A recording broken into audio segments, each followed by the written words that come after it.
What pawn structures are bad for king safety? Have you ever wondered how your pawn structure can impact the safety of your king in chess? It's a key aspect that every beginner should grasp.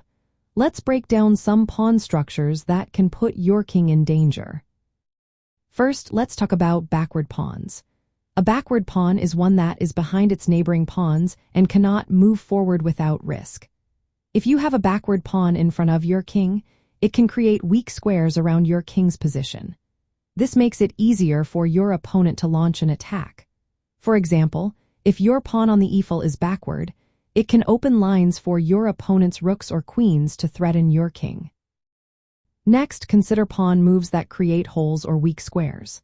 When you push pawns in front of your king without proper support, you can leave gaps that cannot be defended. Advancing your f, g, or h pawns too can open lines for enemy pieces to invade. For instance, if you play f3 or f for after castling kingside, you might weaken the diagonal leading to your king. Doubled, isolated, or split pawns near your king are also problematic. Doubled pawns occur when you have two pawns of the same color on the same file. Isolated pawns have no friendly pawns on adjacent files. Both types reduce the effectiveness of your pawn shield and can become easy targets for your opponent. Another issue arises when pawn structures weaken dark or light squares around your king. If you trade off key pawns or pieces, it can leave squares vulnerable.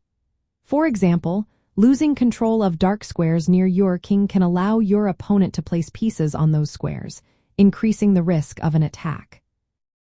Finally, be mindful of open files and diagonals leading to your king.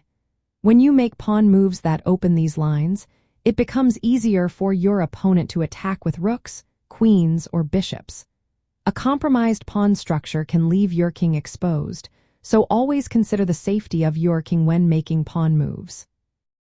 To keep your king safe, aim to maintain a solid pawn shield. When you castle, try to keep the 3 pawns in front of your king intact. Avoid unnecessary pawn moves that create weaknesses. Be cautious about advancing pawns around your king, especially the f, g, and h pawns, unless you have a solid plan in place. By being aware of these pawn structures and their impact on king safety, you can make better decisions in your games and protect your king from potential threats.